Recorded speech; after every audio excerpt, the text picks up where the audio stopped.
Chapter 15 Textiles. Key points. Decorating textiles. Unstitched cloth. Long ago, man lived in caves. He did not wear the kind of clothes that we wear today. He covered his body with animal skins, leaves and barks of trees. However, these were too hot for summer and not enough for winter. प्राचीन समय में मनुष्य गुफाओं में रहता था। वो आज की तरह कपड़े नहीं पहनता था।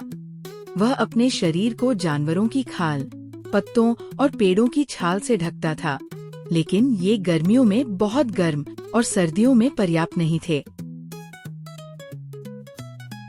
Mains clothing, dhoti and kurta, achkan and pyjama, shirt and trousers, coat and trousers, jeans and t-shirt, shorts and t-shirt, women's clothing, frock, skirt and blouse, salwar and kameez, lehenga and choli, sari, jeans and top. Clothes also protect us from dust and disease. We should wear clean clothes to keep us healthy. Clothes should be washed regularly and dried in the sun. Sunlight kills the germs. Dirty clothes can cause rashes and disease. A cloth is made up of number of fine threads running in length and breadth woven together. Textile of fabric is another word for cloth. Textile is made by weaving and knitting. कपड़े हमें धूल और बीमारियों से भी बचाते हैं। हमें साफ सुथरे कपड़े पहनने चाहिए ताकि हम स्वस्थ रहें। कपड़ों को नियमित रूप से धोना और धूप में सुखाना चाहिए। धूप की किरणें कीटाणुओं को मार देती है। गंदे कपड़े चर्म रोग और बीमारियां फैला सकते हैं। कपड़ा कैसे बनता है? कपड़ा लंबे और बारीक रेशों से बना होता है, जो लंबाई और चौड़ाई में एक दूसरे में बुने होते हैं। टेक्सटाइल या फैब्रिक कपड़े के दूसरे नाम हैं। कपड़ा बुनाई और बुनना द्वारा बनाया जाता है। Weaving, the method of interlacing long threads passing in one direction with others at right angles is called weaving. Earlier, cloth was woven on looms operated by hand. This was done by the weaver. Today, cloth is made on big machines. Cotton is obtained from cotton plant. Fiber is spun to make threads. लंबे धागों को एक दिशा में और दूसरे धागों को उनसे समकोण पर मिलाने की प्रक्रिया को बुनाई कहते हैं। प्राचीन समय में बुनाई हाथ से चलने वाले करघों पर की जाती थी। आज कपड़ा बड़े बड़े मशीनों पर बनाया जाता है। कपास के पौधे से प्राप्त होता है। रेशों को काटकर धागे बनाए जाते हैं। Threads are woven on a loom to get cloth. इन धागों को करघे पर बुनकर कपड़ा तैयार किया जाता है। Knitting, the method of making a garment by looping yarn together using needles or a machine is called knitting. Woolens are usually knitted to make sweaters and shawls. धागों को सुई या मशीन की मदद से लूप में जोड़कर कपड़ा बनाने की प्रक्रिया को बुनना कहते हैं। स्वेटर और शॉल आदि आमतौर पर बुने जाते हैं। Decorating textiles. We decorate textiles using different colors.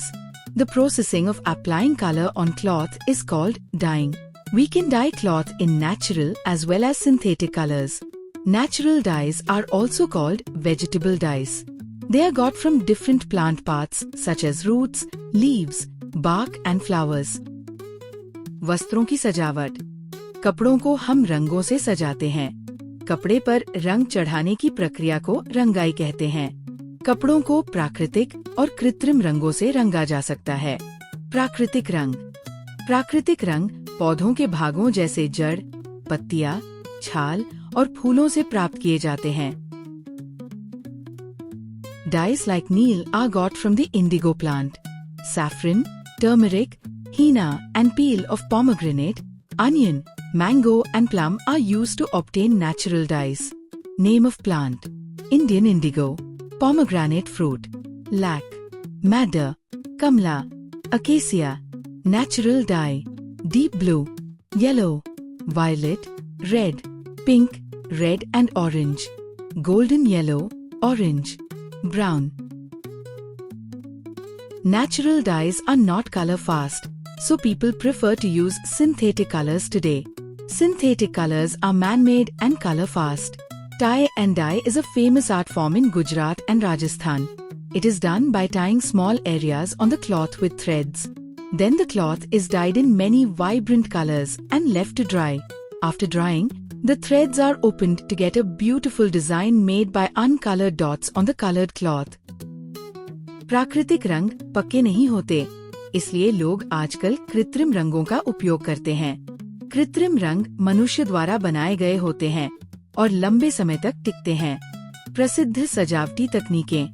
बांधनी, यह गुजरात और राजस्थान की प्रसिद्ध कला है।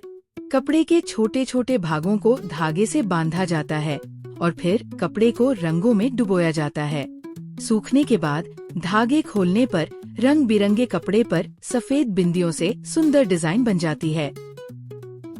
Block printing is done with engraved wooden blocks soaked in different colors. After dipping the block in colors, they are pressed hard on the fabric to produce a beautiful design.